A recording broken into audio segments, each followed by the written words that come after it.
Buenas noches, repito, así queda grabado, a todos quienes han venido a esta nueva presentación, en este caso del volumen 2 de mi novela La Mala Noticia. Yo, como ya saben, soy Guillermo Uría. Acá tengo junto a mí a Santiago Mancino, poeta, que va a hacer algunos comentarios sobre la novela y después vamos a dialogar y todo eso. Como primera parte voy a leer uno de los capítulos, el capítulo 22 del libro quinto. Este capítulo se llama La Otra Puerta. Puerta. Perdón, capaz que un poco de ruido de afuera. Cerramos un poquito.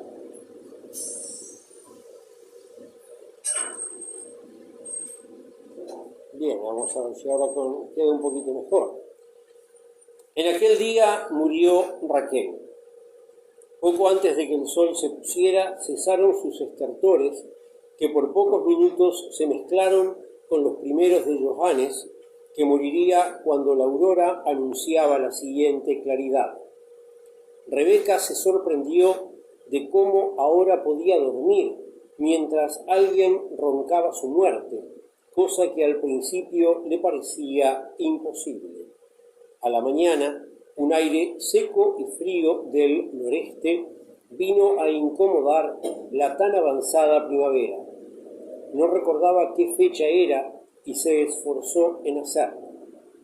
Entonces se dio vuelta hacia Natanael y vio a Ana, que estaba refrescándolo en la forma que solían hacerlo desde que la peste les visitaba.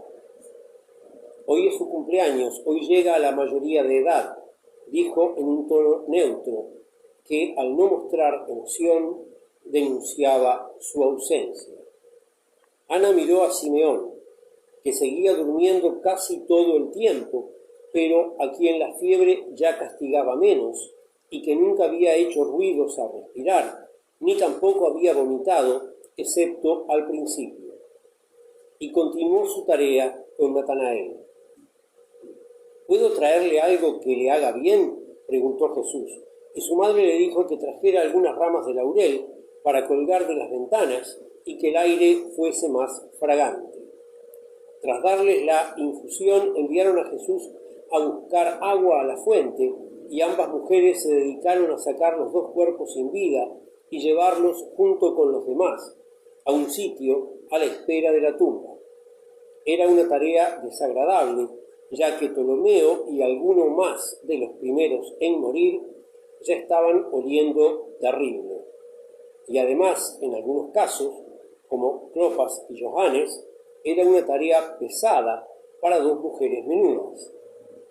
Todo era silencio. Al ir llevando el cuerpo de Johannes, Rebeca recordó las voces de Judas y Rahab. Se lo dijo a Ana y ésta por un momento sonrió. Ambas pensaron en cuánto tiempo hacía que no sonreían. Todo era silencio y quietud en la casa. Ana, la hija de Jesús y Esther, abrió los ojos. Se sentía sin fuerzas y podía oír muy fuerte el sonido de su respiración.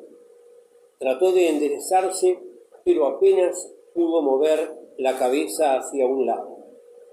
Vio la ventana con la rama de laurel colgando y un cielo limpio y sin detalles, de un celeste imperturbable. «Mamá», dijo en un trino ahogado. Lo reiteró y se oyó a sí misma como si fuera un quejido. ¿Dónde estaban su madre y su hermana? ¿Dónde su abuela y su primo, Simeón y Natanael, y los padres de Simeón, y su tía Rebeca y su tío Santiago? Su tío Santiago debía saber cómo mejorar. Él lo sabía todo. Él era dulce y sus palabras le hacían sentir mejor. Era igual a su padre, pero él siempre estaba ahí. Entonces comprendió que su padre nunca estaba ahí y que eso ya no le daba tristeza. Extrañaba a su tío y al otro tío, cantor, y a su esposa. Su padre nunca estaba ahí. Y miró al cielo. Del otro lado de la ventana en la que colgaba una rama de laurel, que por contraste con la luz de afuera se veía negra. Un cielo imperturbable, lleno de un aire que no se podía respirar. Todo era silencio y Ana dejó de vivir.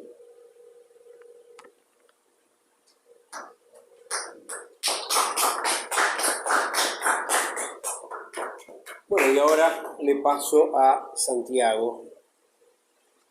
Sí, en primer lugar agradecer a Guillermo por la invitación. Y bueno, algunas reflexiones, ¿no? ¿Qué lleva en el siglo XXI, comenzados la tercera década del siglo XXI, a escribir una novela sobre Cristo y sobre su época? ¿Cuál es la intención de eso?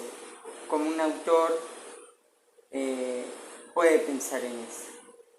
Yo creo que La mala noticia es una novela histórica, pero no es una versión de la vida de Cristo, como puede haber otras, que son versiones que se diferencian de los evangelios, de otra ficción, que son los evangelios, que son una ficción que nos han transmitido como verdadera en la tradición judío-cristiana occidental, sino más bien es una ficción con referencia al mito. Es una novela que, a mi parecer, quiere transmitir ciertas cuestiones que en realidad hacen a la vida actual del mundo. Están ahí ciertos temas como el tema de la desigualdad de género, la desigualdad de clase, la desigualdad racial, y sobre todo también hay una defensa de la acción, de la acción como manera de transformar el mundo, y eso se dice claramente, explícitamente en el capítulo 1 del libro quinto, pero además de eso estar explícito, se ve implícito en el desarrollo de la novela. Lo único importante es la acción, y hay acciones que transforman el mundo de manera positiva y acciones que transforman el mundo de manera negativa. Y creo que la novela se centra en eso, en una época muy compleja como es el principio de nuestra era, y es una novela coral con muchos personajes, pero centrada en Cristo, ¿no? En Cristo y en la acción de Cristo, donde vemos claramente un Jesús que no es el que estamos acostumbrados a ver, ni el que fue transmitido en los evangelios, ni tampoco el de otros intentos de transmitir otras cosas, como pueden ser los de Cavafis o los de Saramago, sino que vemos a un Cristo que negocia con bandoleros, con reyes, que está metido hasta el barro en las necesidades de su pueblo y en los problemas políticos y sociales de su pueblo. Eso por un lado. Después está la forma. Es una novela que de alguna manera quiere emular cómo se escribían en ese momento, con los rollos de papiro, de capítulos cortos y agrupados por libros. Por otra manera tenemos un lenguaje que es mítico en las imágenes pero a la vez es desmitificador, claramente desmitificador y humanizador de los personajes involucrados en esa historia, que nos han presentado como historia sagrada, y acá se presenta como una historia humana y un drama humano, social y político.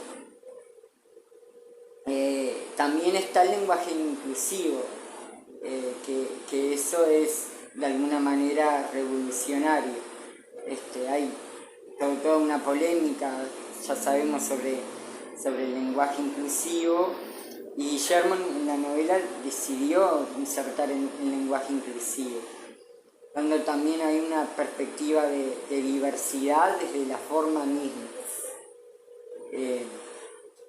Y además, en cuanto a la forma, tenemos el tema de que es una entrega por capítulos semanales.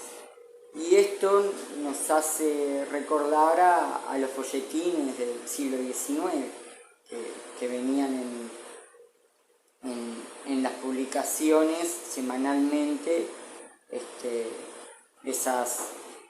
esos capítulos de las novelas de Dumas, de Balzac, etc.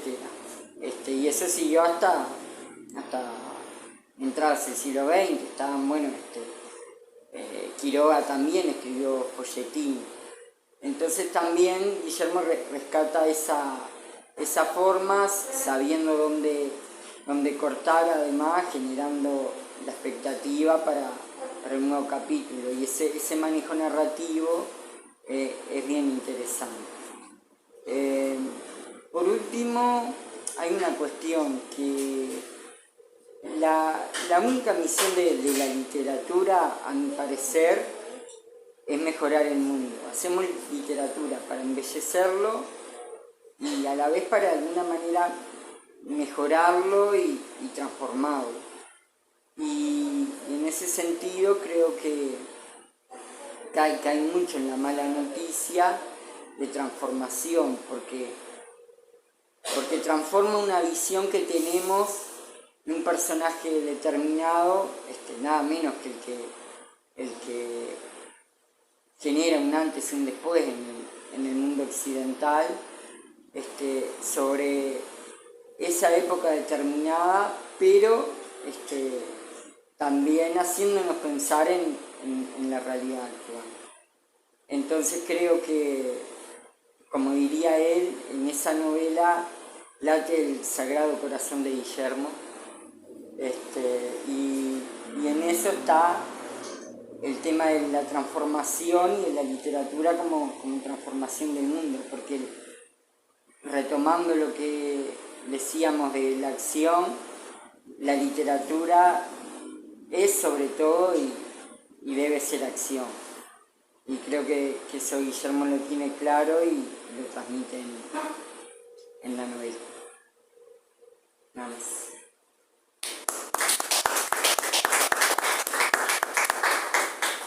Bueno, y ahora estoy, y está Santiago también, dispuestos acá para todo lo que sea sus consultas y demás, pero antes de continuar, yo quiero decir que si esta novela es posible, además, es gracias a Susana Páez, que realiza las tareas de corrección. A mí me tomaría muchísimo tiempo y no estaría llegando a las entregas semanales si no fuera por su trabajo constante, aplicado, sistemático, que tiene que ver con toda esa infraestructura que a uno a veces se le pasa y no, fíjate, mirá que ahí pusiste en un lado ley con minúscula y en el otro ley con mayúscula, una de las dos no va, tenés que acomodarla y cosas por el estilo, hay montones. Bueno, justamente un aplauso para ella también.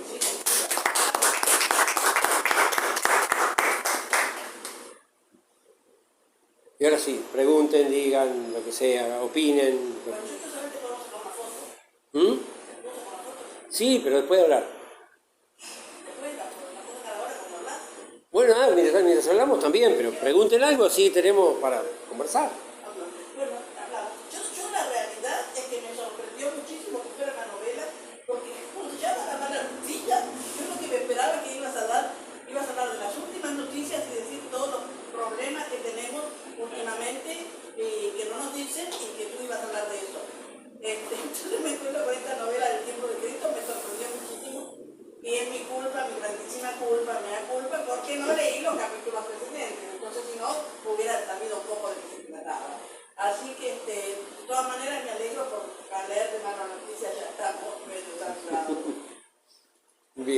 Muchas gracias. Muy bueno. Una pequeña intervención. La mala noticia es un guiño a la buena noticia, que son los evangelios. La buena noticia, pues esta es la mala noticia. Es como estar del otro lado del espejo. ¿Puedo? Sí. Sí, que fue una de las cosas que tenía pensado decir y me olvidé del guiño del título, ¿no?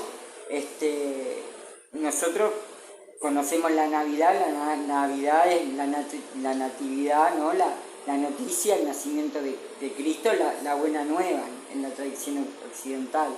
Y justamente el título es totalmente irónico, es la mala noticia. Pero una mala noticia para quién es el nacimiento de Cristo. Es para María, porque es violada, es para José, porque se va a casar con una embarazada y de alguna manera eso lo deshonra desde el punto de vista social, y para el propio Cristo, que va a nacer en un contexto de una Judea colonizada por los romanos, en una Judea empobrecida, y va a tener muchos problemas desde su nacimiento. Entonces es una mala noticia para ese núcleo familiar. Eso es lo que yo interpreto del título, que obviamente es irónico con la tradición occidental. El tema es este. Yo cuando empiezo a pensar en toda esta historia, este conjunto de historias, no es cuando escribo la novela. En realidad yo escribí algunos cuentos y algunas cosas sueltas. Uno lo había terminado, que se perdió en los años 80, en el cual estaba basado en la idea de hay dos hermanos gemelos. Porque a mí siempre me gustó eso en los teleteatros, cuando está el gemelo bueno y el gemelo malo. Entonces acá yo ponía a dos hermanos, acá no en la novela, digo, en ese otro cuento, a dos hermanos. Uno era bueno, divino, como que fuera un hippie que se pasa todo el tiempo fumando porros y paz y amor, y el otro era un yuppie que lo único que quería era hacer guita y negocio con los romanos todo el tiempo. ¿Tá? Entonces ahí tenía el contraste y desarrollaba una historia. A uno lo mataban y el otro seguía como si tal cosa lucrando con la resurrección. Bien, lo cierto es que de eso que escribí hace muchísimos años, cuando lo vuelvo a pensar en algún momento, dije, no, esto tiene que tener otra complejidad. Porque uno sabe que los evangelios que leemos fueron escritos 70 años después. Sabemos que hay un montón de deducciones de un texto previo, otro texto previo que algunos conjeturan que podría existir o no, un montón de los llamados evangelios apócrifos, algunos de los cuales son escritos más o menos al mismo tiempo que los canónicos, otros son muy posteriores. Se recogen tradiciones distintas y cuando uno estudia la época hay una cantidad de cosas diferentes, en un lugar sumamente convulsionado por un montón de razones. Y entonces yo me pongo a pensar, pero ¿por qué es tan crucial lo que pasaba ahí? Y entonces cuando empezás a rastrear la historia hay dos o tres razones. Hay una razón geopolítica. El imperio parto presionaba al imperio romano. ¿Y cuál era el lugar más finito entre las tierras de los partos y el Mediterráneo? Lo que actualmente es Israel y Palestina. Estaba el desierto y si vos entrabas por ahí era una pequeñísima lengua de tierra y tenía salida al Mediterráneo. Y los partos eran un imperio comercial. Podían tener las tales guerras civiles a veces entre ellos, pero los comerciantes los dejaban pasar y les cobraban las tasas por pasar por su territorio, porque de eso lucraba y se armaba el poder del imperio parto. Entonces, los partos tenían ese interés puesto ahí, y los romanos en mantener, porque si eso se cortaba, se corta la unión entre la provincia de Siria, sumamente rica, y la provincia de Egipto, sumamente rica.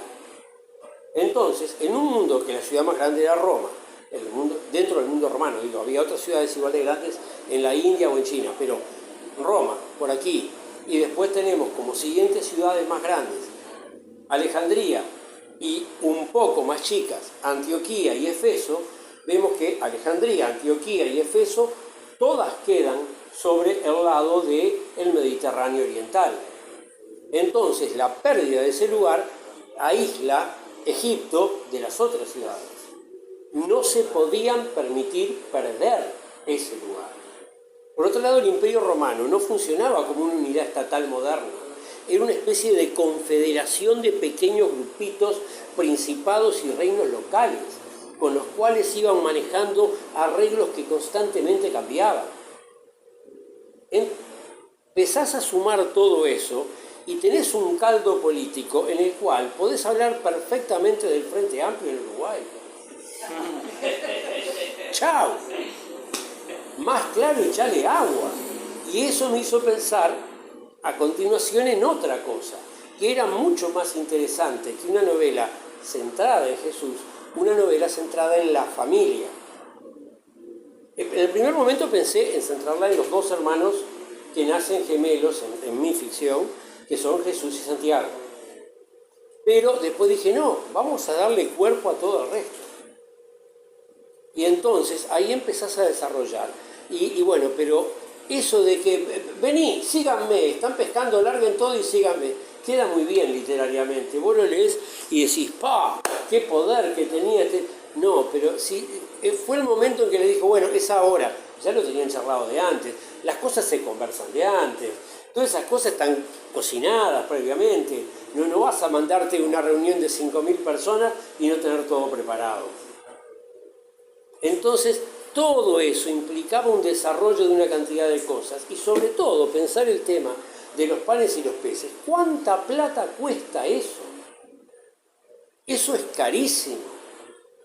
¿Tá? Porque no es solamente tener los panes y los peces y lo que cuestan, es el traslado hasta el lugar, la distribución, tener cuidado por la gente. Hay que organizar un pizza and roll chico, ¿tá? Con tecnología de hace 2000 años. Entonces, todo eso viene a implicar la necesidad de que tengan recursos. Y eso me lleva a mí a aprovechar, bueno, le sacamos un poco del yuppie, que no sea tan yuppie, y lo ponemos acá. Porque cuando empezás a ver qué hicieron los apóstoles después de muerto Jesús, por qué rutas se fueron, todos se expandieron siguiendo rutas comerciales. No siguieron por cualquier otro lado, iban por las rutas de las caravanas y por las rutas del comercio. Iban a las ciudades comerciales. Porque precisaban financiación. Precisaban financiación, tenían la infraestructura y aparte, yo postulo, ellos eran comerciantes, algunos de ellos. Y entonces ya conocían el camino. Una cosa interesante, cuando uno agarra un mapita y empieza a poner, este vino para acá, este fue para allá, de los apóstoles originales, la mayoría fueron hacia África y hacia el Oriente. O sea, el Oriente, Imperio Parto, la India. Para el lado de Grecia y Roma, muy poquitos. ¿Tá? Eso iba a ser el territorio de Pablo después. Que ya va a entrar Pablo en la novela, porque la novela sigue hasta que se muera el último miembro de la familia en sentido amplio. Y el último miembro de la familia van a ser dos, que se van a morir el mismo día, cosa que eso es, bueno, a mí me gusta. El efecto literario como queda. Pero bueno. Queda bien. Sí, que ninguno de los dos sabe que se muere el otro, porque uno se muere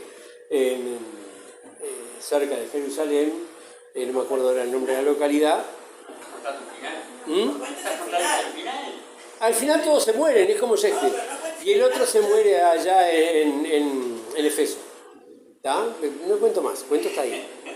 También iba a decir eso, ¿no? Que es una novela coral, si bien Cristo tiene un papel preponderante, es una novela coral y además el narrador va tomando los puntos de vista de los diferentes personajes, no es que hay un punto de vista único. Y eso está bueno porque ves el punto de vista de María, el punto de vista de Jesús, el punto de vista de Santiago, el punto de vista de José, y ahí vas viendo también cómo cómo pensaban según el género, la posición social. Entonces eso es muy interesante porque podés armarte el rompecabezas y hacer el contraste ideológico y humano. Es la idea, aparte a mí me divierte mucho. Bueno, voy a escribir un capítulo en el que pasa tal cosa, del punto de quién lo cuento. Y hay capítulos en los cuales arranco con el punto de uno y en cierto momento lo ato y sigo con otro. Sí, claro. Esos capítulos que arrancás con uno y pasás al otro, a mí me divierte muchísimo escribirlos. De repente no me quedan tan bien, eso lo dirán los que lo leen, como los que es el punto de vista de un solo personaje todo el tiempo. Pero yo disfruto muchísimo el momento de pasarle la voz de uno al otro. Tratar de lograr ese cambio de una forma prácticamente imperceptible, yo lo disfruto como loco. Y ese efecto literario está muy bien, porque como decís, si es imperceptible el cambio, de pronto te das cuenta que estás viendo otra cosa, a las líneas de haber empezado eso, y ahí ya empezás a pensar diferente porque estás viendo otro pensamiento, entonces pensás la situación de un lado diferente. Y yo creo que lo haces bien. Gracias. No como Neti, pero bien. No, espero hacerlo distinto. Menos sombrío. Incluso este capítulo que leí es más bien sombrío, pero es un capítulo que para mí tiene mucha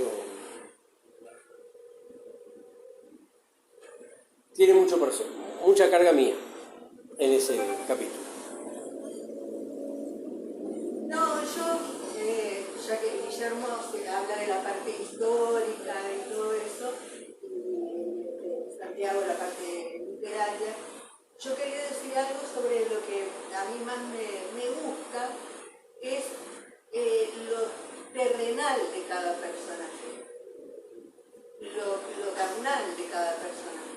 Nadie es perfecto. Jesús no es perfecto. El capítulo que leyó Guillermo a mí me conmueve mucho, porque la que está muriendo es una hija de Jesús. Porque acá no es que Jesús tuvo relaciones y era casto. No, Jesús sí tuvo.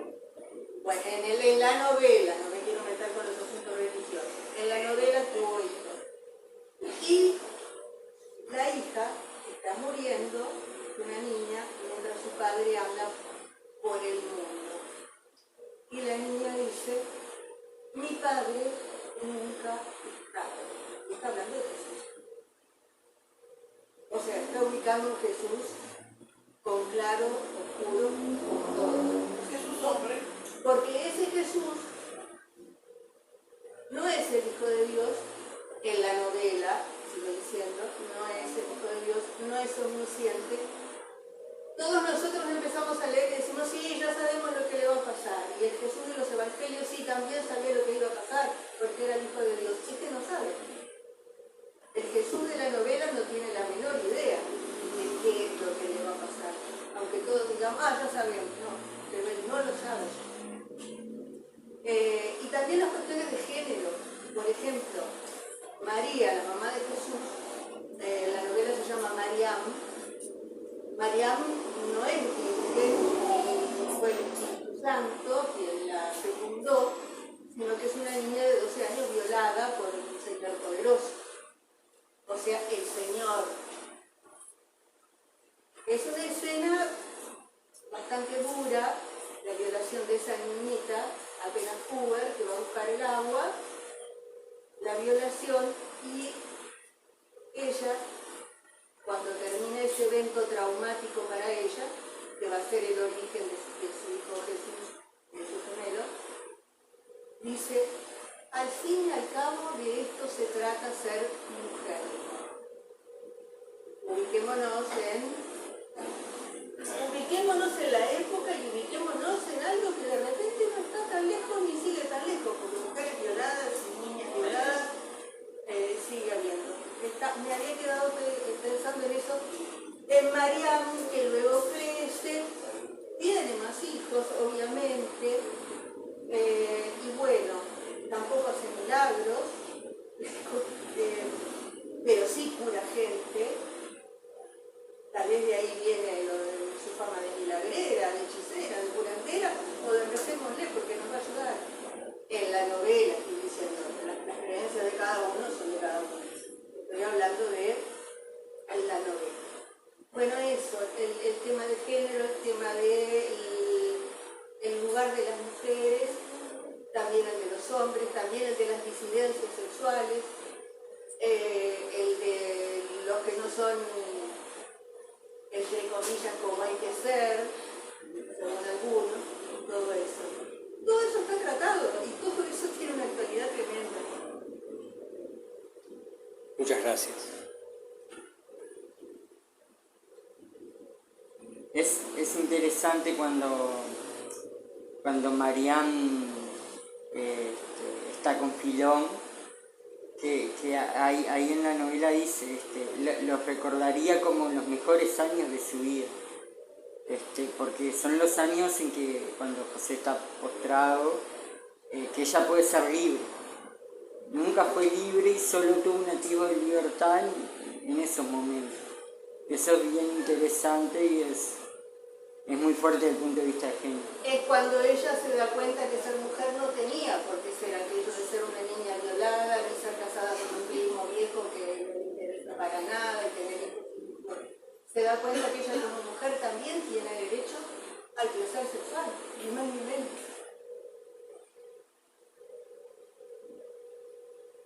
Pero igual siguen apareciendo otras que tienen temas y que esta es una endemoniada. Mirá las cosas que hace, es una endemoniada. Hay que casarla con alguno de apuro porque si no se va a complicar. ¿Con quién va a querer una endemoniada? Ah, le encontramos alguno, no hay problema. Le damos una dote, alguna cosa. Y aparecen más endemoniadas. Y mañana aparece otra endemoniada en el capítulo de mañana. Y que termina la historia no termina la historia de esa endemoniada, va a seguir. Pero ¿Te gustan las endemoniadas? hay dos endemoniadas. Dos endemoniadas, claramente endemoniadas. Porque son endemoniadas, ¿por qué? Porque les gusta el sexo y les gusta darle de punta con todo el mundo. ¿Tá? Entonces, está endemoniada. Entonces, bueno, ahora viene mañana viene la de que la primera piedra. ¿Tá? Pero bueno, el tema es que ¿qué pasó con la mina esa después de que no la mataron? Nunca dicen qué pasó. No es importante. Pobre mujer. La estaban por matar y la dejaron ahí. ¿Quién era antes? Ah, no, yo le armé una historia. Yo le puse un hermano, le puse una historia posterior, un marido, le pongo hijos. ¿Tá? Después va a morir. Porque todos van a morir en la noche. Pero bueno. ¿Por qué te gusta la muerte? Que no, porque es culpa de Shakespeare. Uno agarra a Shakespeare y ve que todos se tienen que morir para que la novela funcione. Después la obra de teatro, en el caso de él, pero... Funciona que todos mueren. Sí. Sí. Es como que cierra naturalmente. Por eso Cervantes mató al Quijote. Claro. Es cierto. Pero nadie se acuerda del final del Quijote. ¿Vos viste eso? No. Yo no sé si lo leyeron, si no lo leyeron, pero cuando vos charlas con la gente en general, no con gente que haya puesto a estudiar literatura, ¿no? Le decís, ¿y cómo termina el Quijote? No, porque está muy buena la parte de la cueva. No, a mí me gustó cuando pelea con el vizcaíno. Cuando te dicen del vizcaíno o los molinos, lo leyó en tercero de liceo y nunca... Claro, leyeron esa capítulo. Chao. Pero nadie te habla del final. Porque en el final, el caballero de los espejos, el tipo ve en el espejo una realidad de sí mismo, la acepta y muere cristianamente. O sea, el Quijote se rinde ante el poderío de la realidad impuesta. Ese es el final del Quijote. ¿Tá? Y la gente lo borra de su recuerdo. Acá yo trato de jugar con lo mismo. Lo que vos decís ahí me encanta y por eso Santiago aparece y aparece y aparece. Porque en la epístola de Santiago, mal que le pese a Lutero, es donde dice lo que cuenta son las obras. Y entonces Santiago tiene el enorme lugar que tiene en la historia y que va a tenerse hasta que se muera. A mí me gusta mucho el lugar de Santiago. Claro, pero se va a morir, ¿tá? Porque también se muere. Es más, uno mira cómo se murió, sí, acá dice, se murió. Está, bien, tal año se murió. Bien. Es la ventaja de que son personajes más o menos históricos. Uno ya puede saber más o menos cuándo se murieron. Pero lo que iba, está eso, ¿no? La acción. Pero también está el hecho de que el mundo es demasiado grande. Como cuando Jesús está hablando con otro y le dice, fenómeno, algún día se va a caer el Imperio Romano. Pero es demasiado grande, no lo podemos tirar nosotros. Tenemos que ir haciendo cosas. En algún momento, cuando todos los pueblos se levanten, va a caer. Pero si todos no se levantan, nos van tirando a cada pueblo de a uno. Es el problema que hay con el imperialismo. Sí, está muy bien esa parte que van por Babilonia, ven unas murallas impresionantes, después cuando se acercan ven que está deteriorado, porque ya es una Babilonia deteriorada, y Jesús le dice, no me acuerdo a quién, le dice, así algún día van a ver en el futuro el Imperio Romano como algo en decadencia. Como se imagina ya que el Imperio Romano va a estar en decadencia, porque todos los imperios van a estar en decadencia en algún momento. Pero claro, cómo transformar eso y lograr liberarse del yugo de los imperios, bueno, ante bestias gigantes. Y máximo cuando todavía no nació Marx.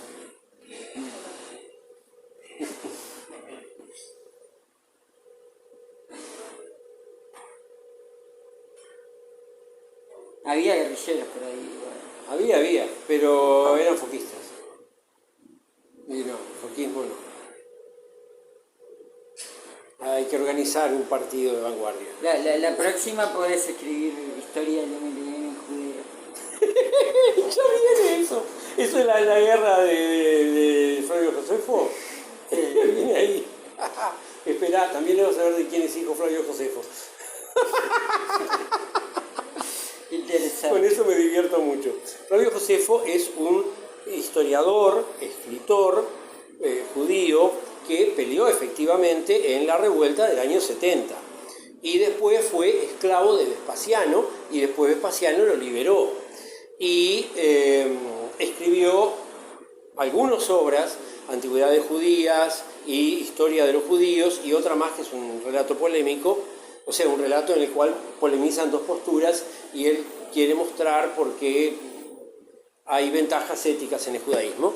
Pero digamos, ¿qué sabemos de la vida de él? Sabemos que el padre era de la casa, el padre era levita, ¿tá? Y la madre era de la casa de David. Eso es lo que se sabe.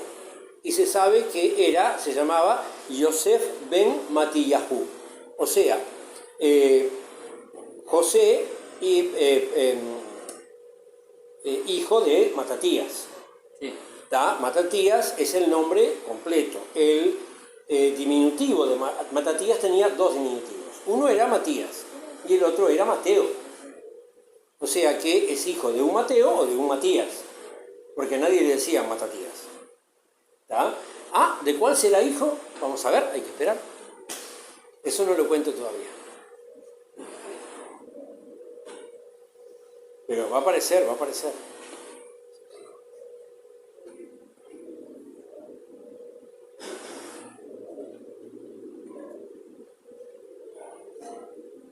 ¿Alguien más que tire? Disculpa, ¿me podía repetir la última parte de quién era hijo de quién? Porque de mí no lo entendió. Claro, Flavio Josefo, que era un personaje histórico. ¿Quién?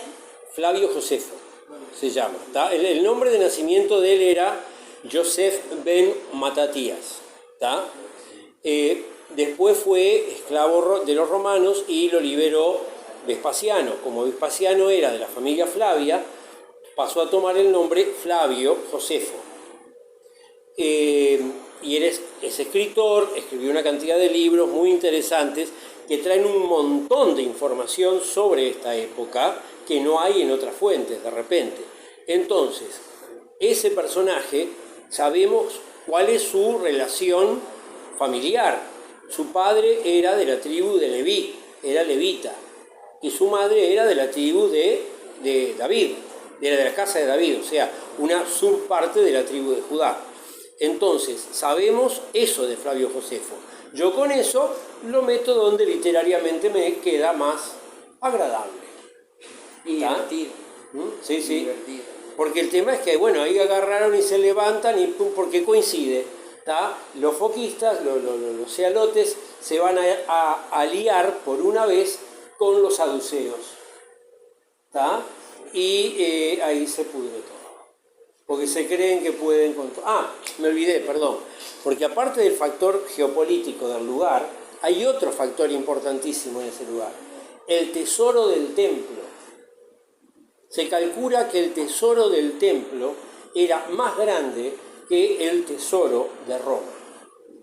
No mucho más grande, ¿tá? Podría ser un 20% mayor, ¿tá? Pero era un montón de plata. ¿Tá? Entonces no podían dejar que eso cayera en manos de los partos, porque se les iba a complicar también si en algún momento necesitaban echar mano de él. Hasta los templarios buscaron eso. Sí, no, pero yo no quedaba. No se lo habían llevado. Lo más probable es que el tesoro se lo hayan llevado a Roma y después en Roma se lo hayan afanado los visigodos. Y los visigodos lo llevaron por Europa, se le caían monedas por todos lados porque no estaban muy organizados y lo llevaron para Toulouse.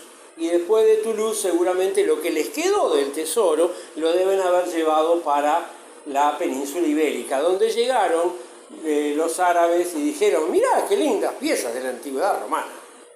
¿Tá? Y se las quedaron. Y bueno, eso es lo más probable, que se haya ido dispersando a lo largo de los siglos con esa trayectoria, más o menos.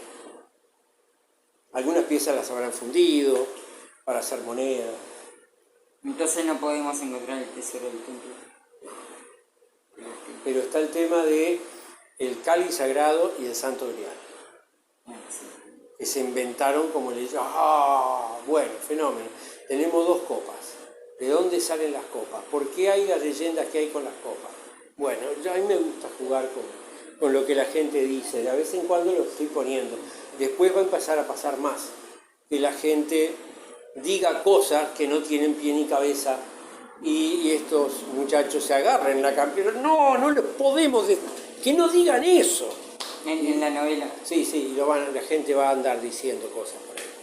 Cosas que ahora son... Sí, José de Arimatea agarró el santo grial y se lo llevó hasta Inglaterra. Entonces después los ingleses componen Jerusalén, que es como el tercer himno nacional inglés, una cosa así. Y Emerson Lake Palmer hizo una versión preciosa. José de Arimatea es todo un personaje dentro de la novela también, porque además es alguien que vive mucho para los estándares de la época. Yo a medida que voy corrigiendo y voy leyendo, y hay veces que ya no se nombra José. Entonces digo, ¿el tío José vive? Porque todavía no se... Sí, todavía vive. Le falta poco, pero vive. Pero aún vive, claro, tiene como 60 años para esa 64 en el momento. Bueno, pero para aquella época... Un disparate. Claro. María está chacosa y le cuesta caminar y tiene 42 o 43. Ahora que dijiste María está chacosa, hay una parte que... A mí siempre hay algo que me resulta gracioso, aunque no sea gracioso. Cuando Jesús vuelve de no me acuerdo dónde, y la madre quiere hablar con él. Ella anda achacosa y renga, ¿no? Y entonces Jesús le dice, vamos a sentarnos acá y conversamos. Y Jesús, que siempre está con el vino, le pregunta a María, a su mamá, si quiere el vino. Sí, le dice ella. Algo así, no lo puedo citar textual. Pero en un momento le dice, pero podrías comprar un vino un poco más caro o mejor, porque es difícil sacar las manchas de este. Y yo no puedo dejar de imaginarme a una madre cualquiera de hoy, con su hijo cualquiera de hoy, sentado en el cordón de la vereda tomando su vino en tetra y la madre diciendo, ¿podrías comprar uno mejor? O algo así. Yo me imagino eso. No me lo puedo sacar de la mente cuando recuerdo esa perdón. Está bien, es la idea. Que producir imágenes que dan esa cosita inmediata. A mí me gusta mucho el capítulo que están las tres muchachas para casarse y que están charlando entre ellas. ¿Tá? A Manirena, que viene de Meroe, allá lo que actualmente sería Sudán, que es endemoniada. Y entonces se casa con Natanael, que no le gustan las mujeres. Bien. Está Judith, que se casa con Simón, que es el hermano más chico de Jesús, y Judith es la hija de Judas Iscariote, que es gran amigo de Simón, y que juntos están ahí conspirando en una organización secreta para el Movimiento para la Liberación de cosas. Bien. Y la otra que aparece se llama Verónica, igual que otra que va a ser más importante, que también se llama Verónica, que es la que se casa con Tomás. Y que es una muchacha con menos... o sea, las otras dos de alguna manera tenían una vida personal más variada, un atisbo más interesante del mundo, a Manirena mucho más, porque hizo terribles viajes de allá hasta acá. Todas son muy jovencitas, 16 años, 17 años, 15 años, pero la otra venía de allá, nunca había salido de Belén y sale de ahí y va hasta Galilea a casarse, y cuando empieza a ir hacia el norte, cuando llega a Galilea, es todo verde, está todo lleno de plantas. Primero cuando llega a Jerusalén, que es un ruido, barullo, hay gente por todos lados, es como Guillermo llegando de Balneario Argentino a Montevideo, ¿está? Y después de eso sigue y se pone todo verde de golpe y ¡pum! Ahí me voy a casar, acá es todo verde, que es todo precioso. Y entonces las tres están juntas y se pueden a charlar de cosas y es tan cotidiano, es tan chiquito. A mí me encanta ese capítulo, yo lo disfruté en pila.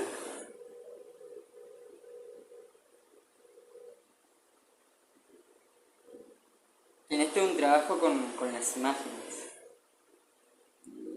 imágenes potentes y poéticas muchas veces, desde el primer capítulo, el capítulo de la violación, después otra imagen que me quedó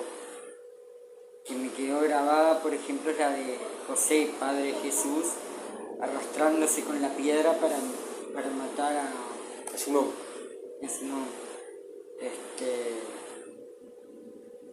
Imágenes bastante potentes, y tenés un buen trabajo ahí con las imágenes que quedan grabadas. Y además tengo un trabajo de la cotidianidad que también, ¿no? De las labores cotidianas, que está bueno porque muchas veces uno se ve reflejado o ve cómo se hacían las cosas en ese momento.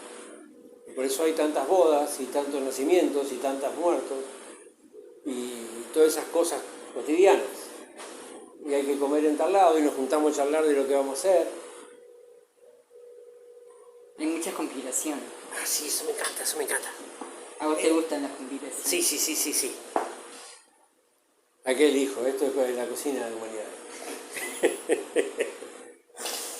No me hagas recordar.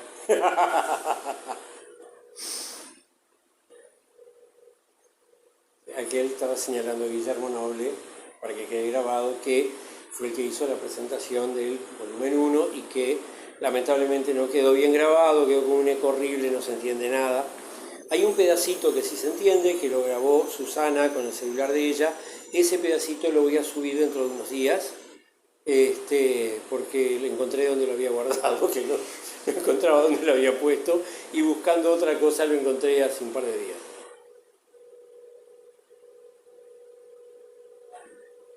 ¿Alguien más?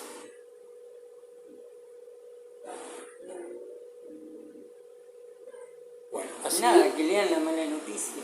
Muy el bien. El volumen 1, el volumen 2 y los capítulos que vienen. Y todo lo que viene. Sí. Bueno, muchísimas gracias a todos por su presencia.